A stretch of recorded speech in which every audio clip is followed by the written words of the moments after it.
What's going on, you guys, and welcome to the 2024 Hyundai IONIQ 5N. This is an EV that I've been unnaturally stoked to drive, so I'm really thankful to the Midwest Automotive Media Association and to Hyundai for making this drive possible. So I already drove this car on track. That video should already be on the channel. Today we're just gonna go for a quick little street drive and see how this thing feels on the road. Is it as fun to drive on the street as it was on the track, where I had an absolute blast? So some details on this car. MSRP is close to $70,000, I believe. Anywhere from 67 to 69 is what you should expect to pay with destination. This EV is powered by 2 electric motors, one on the front axle, one on the rear axle, and it makes a combined 601 horsepower and 740 pound-feet of torque. Now that horsepower number jumps up to 641 horsepower temporarily when you use Zygrene Boost, which is this button right here. This car has an 84 kilowatt hour battery, so a little bit bigger than that of the Kia EV6 GT, and yet the combined range is only around 221 miles. Probably not something you're going to be taking on road trips. What I've always been wondering is, can a manufacturer make an EV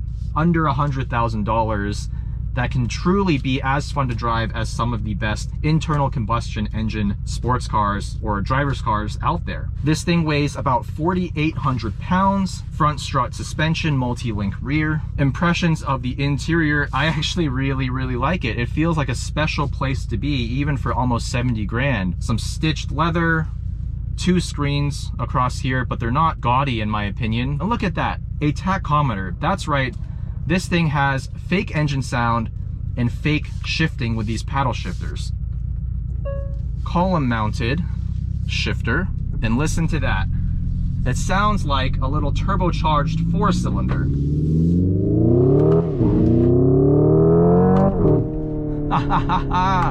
It even interrupts torque delivery when you upshift. Fully simulates the feeling of an actual transmission and engine. Second gear.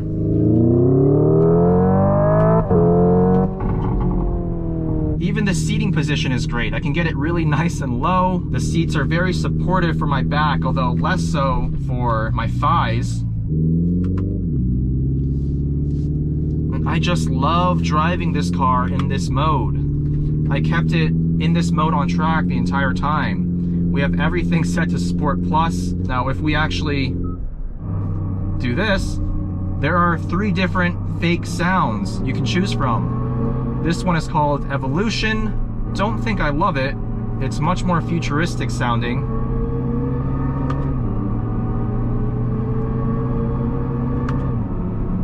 But even with everything set to Sport Plus, this thing is so comfortable. It's plush, it rides well, it doesn't beat you up, and yet it has a ridiculous amount of performance when you put your right foot down. Let's try that out right here. And we'll put this back into ignition. First gear.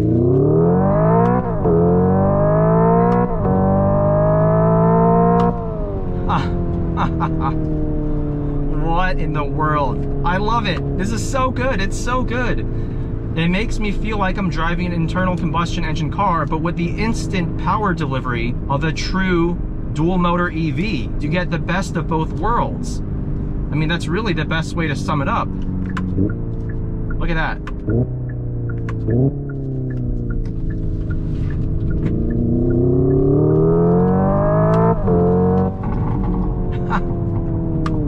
Oh my gosh.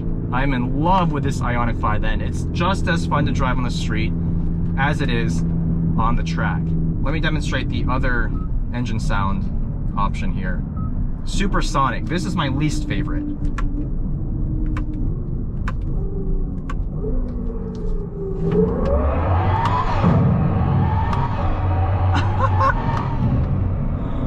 It sounds like someone is blowing air past my ear at 100 miles an hour. I'm still a fan of ignition. And you know what? I like the fact that they didn't make the shifts, the fake shifts, truly instant. It still feels like just a really good dual clutch transmission that actually exists today, like a Porsche PDK. Watch this. There's a little bit of a delay, just a little bit. Oh, yes. When the RPMs get high enough on the downshift, It does the burbles.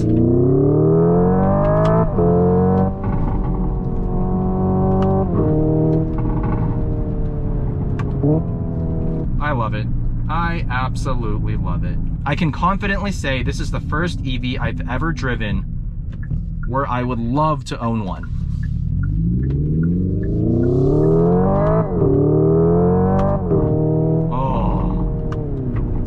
Look, you don't have to drive it like an absolute idiot all the time. We can put it into eco. We can even change the behavior of the ELSD on the rear axle. And now it just becomes a regular direct drive where you don't really use the paddles for anything. Of course, we can drive it in pure silence if that's your thing. If you just want to commute to work, it does the EV thing just fine. The only downside again is the range. This thing has plenty of cargo space. It's comfortable for 5 adults. The only issue, 221 miles. And knowing me, if I had this thing, I would drive it like an idiot everywhere. So cut that 221 mile range down by quite a bit. The dual personality of this Ioniq 5N is something I might have never experienced before in a vehicle of any type. The fact that you can drive it so serenely as I am now, but then with a touch of a few buttons on the touch screen, you can turn it into an absolute Hoonmobile. It's a really unique proposition in today's world of EVs. A Porsche Taycan Turbo S might be dynamically more capable, but is it as fun? Is it as giggle-inducing on a daily basis? I'm not sure. I've never driven a Taycan. Hopefully soon. And now basically the paddles will just control the level of regenerative braking, which is great. I pedal on max, you get a ton of braking when you lift off the throttle. I want one of these. I want an Ioniq 5N so badly. This is the type of EV I can get behind, and I hope more manufacturers take a similar approach. Infuse some creativity into EVs that is more than just maximizing range and making the exterior look, honestly, as ugly as possible, as many EVs are guilty of. This is what I want from an EV. The ability to have it all. To have the standard, quiet, serene EV experience, but also have the ability to have fun, make some noise. Not for people outside the car, but for yourself and for your passengers. And to be able to take it on a racetrack and rip it around with a smile on your face the entire time. Hyundai really has pulled it off with this Ioniq 5N. So a big shout out to Hyundai and to the Midwest Automotive Media Association for hosting the 2024 Spring Rally here in Elkhart Lake, Wisconsin. Let me know what you think about the Ioniq 5N. At under 70 grand, hell, at any price, is this potentially the most fun driver's EV on sale today? Let me know down in the comments. Thank you guys for watching, and I'll see you in the next one.